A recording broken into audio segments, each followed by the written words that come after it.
2025 was, you asked her if she was gonna pull the bus up. That would be authorizing Jordan No, sir. to pull the I bus up. disagree.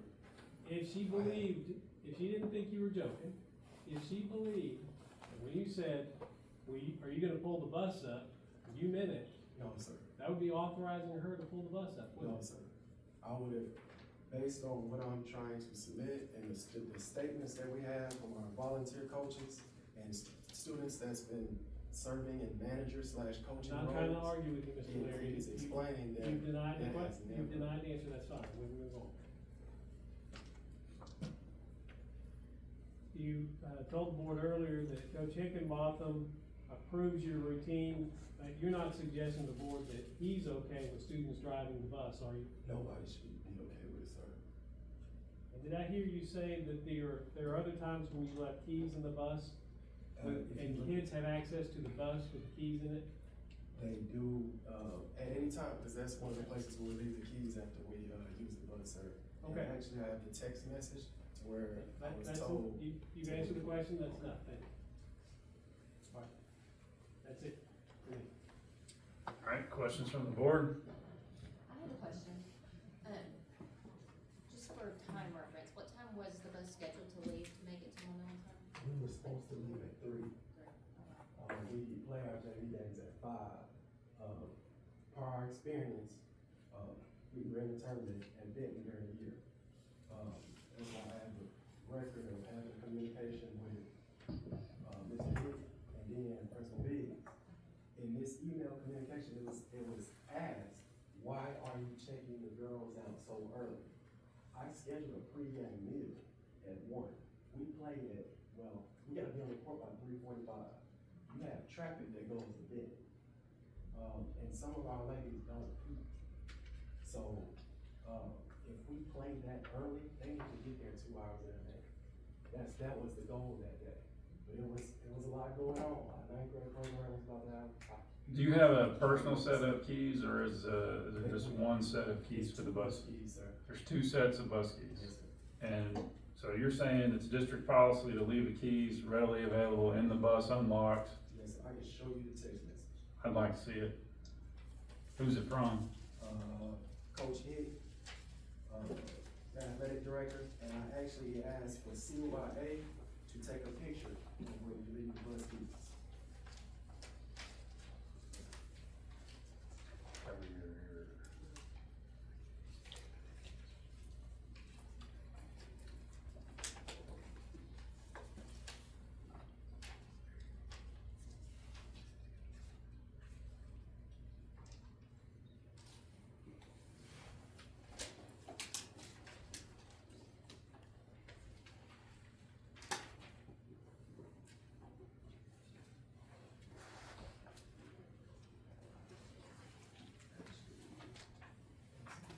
You got it on your phone, Yes. I'll look at it on your phone.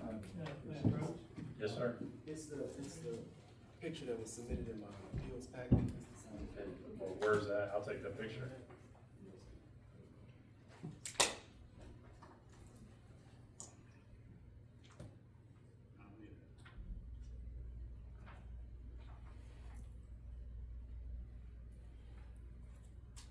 So here's the window seal, sir. And then what you'll see is, I was confused originally on wanting me to leave the bus key in my hand. It was explained to me, that, and we do have 2 sets of keys. In the bus, or is where you're putting it at the district or the bus transportation department? It said, now coach, take a picture of where you leave the keys on the bus. That's what transportation wants us to do. What's that? This is showing that I made a mistake. Originally, I had the key in my hand, and that's what we normally leave it. Where is that? This is the picture that I took, and what he was wearing. Where is that? Oh, this is the window seat. So when you go to the athletics office, as soon as you go in, you got the gym to your right, athletics office. It's literally the window seal right there when you go into the athletics office. So we So share. you've got a bus key, so that's where you pick them up. Well, unless it's left on the bus from the night before, we share the bus a lot, the small bus, like 2 bus. If I could, what am I understanding? When you're done with the bus at the end of the day, you leave the key to the bus, you take the bus back to where it stays, and then you leave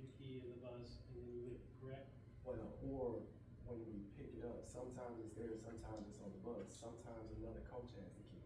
Sometimes the key is given to a kid to go out and get stuff on the bus. So the key everybody has access to the key.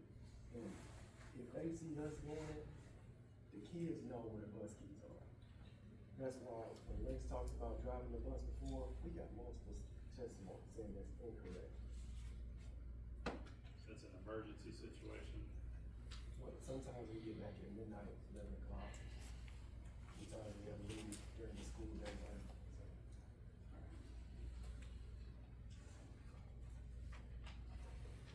Yes, it is one of them. Y'all wanna see that? Also, for the record, there has been times where other people have pulled the bus up for me, especially when I'm in Other that coaches. by myself. Coaches, we have our two assistant coaches that flow down to the gym. Okay. So any one of them, in my mind, if they can pull the bus, I'm never thinking that. Gotcha. Any other questions? I do have one question. Ooh, it's so loud, sorry.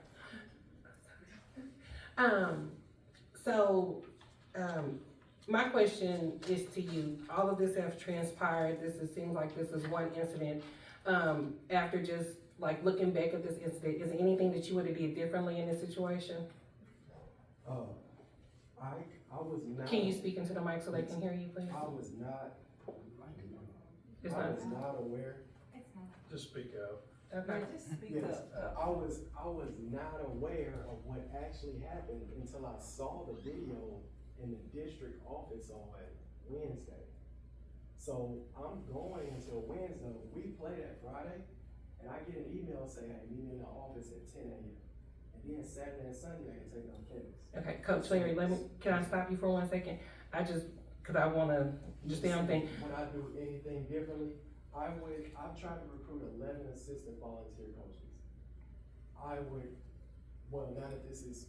we're transparent, you can see on this thing, I've tried to recruit help. So assistant coaches, those volunteer assistant coaches, at times sat on the bus with me last year. I would drive, and then I would go out and get the bus, or they would go, except for parent. 9 times out of 10, I would go get the bus, and they would watch the kids. And then we had to lock the locker room because there was some things that happened. So if I could go back and do it again, I would have been more, I won't say nice, but I would have been more, hey, I need you here today, type things for a volunteer All right. coach. Thank you very much. That answered that question. And then I just want to communicate, the only reason I said that is because I've asked for help. We were told. Again, we're just focusing on the events of, we hear what you're saying. Yes, sir. All right, do you have a closing statement or closing, are you, I'm not, I just wanted to read just one, like our student assistant coach, she's the one that was. we have that in our packet, we have it, we've read it. Okay, listen. I have a question of the coach. Coach, since this incident has happened, would you ever give the keys to the players again? No, ma'am. Okay. I have an evaluation, that I do wanna add to that packet. That evaluation rated me as excellent for supervision of the kids. And I have that evaluation. The same, evaluation was audio recorded last year. So I haven't had any issues. This has been a blessing to be able to lead and waiting 11 years to lead. And the culture is changing. We were 2 games away from the state tournament. And I wasn't able to coach the last 5 games before I heard it. And Thank to be able to experience that. Thank you, Coach Larry, I don't think any of that's in doubt. Let's close it, let's go ahead and do final statements if we can, please.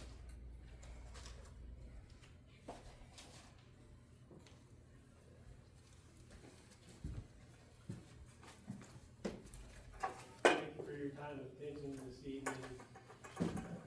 We're in a different era now without teacher fair dismissal, so we're no longer under that law.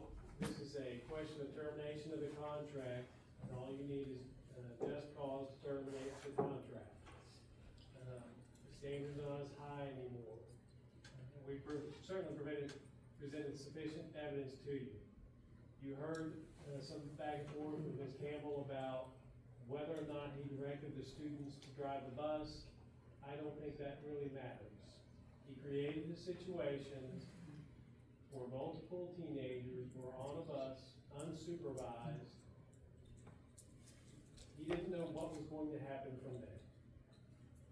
That is bad enough judgment that it warrants termination of his contract. It simply makes it worse that he did ask the student to pull the bus up. And you saw the video, you can view it again when you go into executive session if you like. Few things that you did not see in the video. When he says to the student, "Are you gonna pull the bus up?" She says no. He doesn't say, "Just kidding.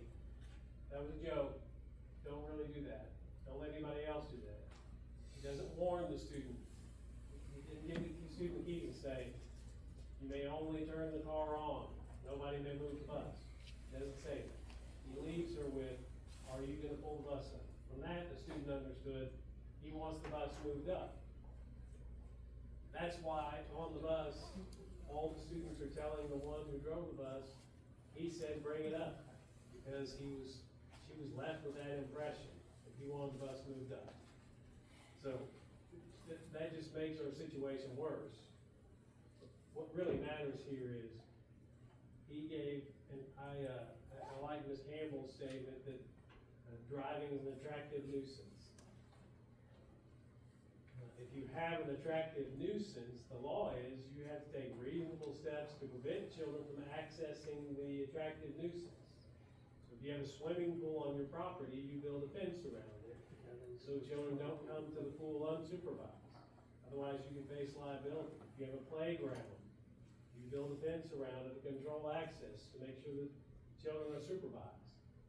If you have a bus, you don't give the kids the keys so they can access the attractive nuisance.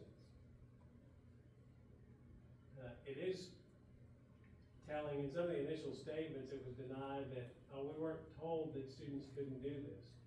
Well, there was one student on the video who was exceptionally clear. She said, only teachers who have permission can move the bus.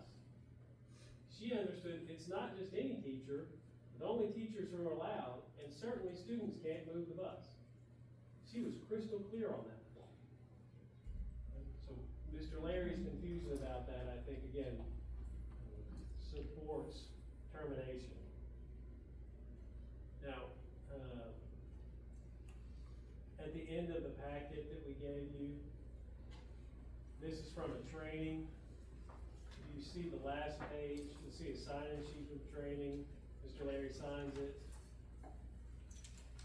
We included this because you'll see at page 16, coaching responsibilities, provide supervision, including in student pickup areas, number 1. Number 9, provide safe transportation. And then the next page, coaching performance. Number 2, provides proper supervision, security in locker rooms and practice areas. Number 5, provides supervision and control on bus trips. So there was training on this. Students on buses need to be supervised. And certainly, giving them the keys to the bus without any supervision violates them. Now, even though we're past teacher fair dismissal, you still have options on the recommendation that we've used all along. You can vote to uphold the recommendation, you can deny the recommendation, or you can modify the recommendation. Went ahead and prepared for your board president motions on those 3 things. The third one has lines below, so if you do a modification, you can write a modification there, so we have a record of the motion that's made. But I would submit to you, despite Mr. Larry's record, despite the video of his involvement in the community, along with other adults, noticed in the video, this decision is bad enough that it warrants termination of his employment. God forbid that they hit one of those students who are walking in or around the bus, they hit the cars that were in and around the bus, hit adults that were walking around the bus when they were moving it. We normally have immunity from torts, from bus wrecks and things like that, except to the value of our insurance. But I think Mr. Larry's actions put us at risk beyond our insurance, because someone like Ms. Campbell happened to know does car accident cases and a fine personal injury lawyer. A lawyer like Ms. Campbell in her hands, she might well argue that Coach Larry was authorized to act on behalf of the district and was deliberately indifferent to the risks that he created when he gave a bunch of teenagers the keys to the bus. And so whatever damage existed beyond our insurance, the district should be responsible for. Another reason why this is a strong enough misconduct, and we need to make sure that the staff, coaching staff, the high school staff, everyone in the district knows, you cannot leave children unsupervised on a bus with the keys. Thank you.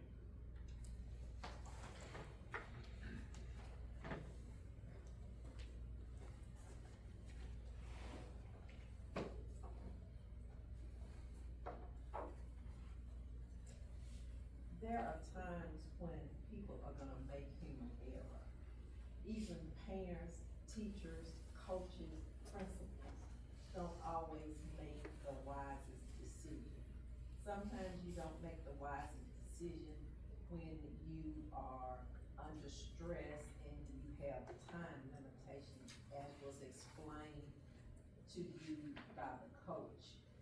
Now, the student who stated that she was aware that no one should drive that bus indicates to me that if she had that knowledge, all of those students probably had the same knowledge because they were probably trained by the school district in some meeting, some training, some policy, some procedure that they were not supposed to drive that school bus.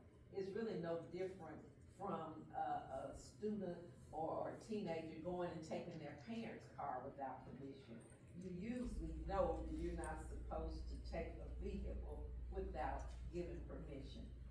In terms of deliberate indifference, not only do I do car wrecks, I do a lot of prisoner cases, and deliberate indifference is one of the legal criteria for whether prisoners are treated fairly.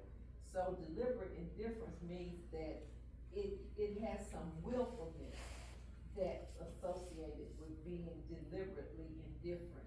And I don't believe that there's any set of facts here that shows that, the coach was willfully indifferent to harm that could have been caused by a student driving. And I just ask you to, show some compassion and show some mercy and not deprive a person of their livelihood who is so young and has just started out in their career and made an unwise decision. Thank you. All right, thank you very much. All right, we'll move into executive session now.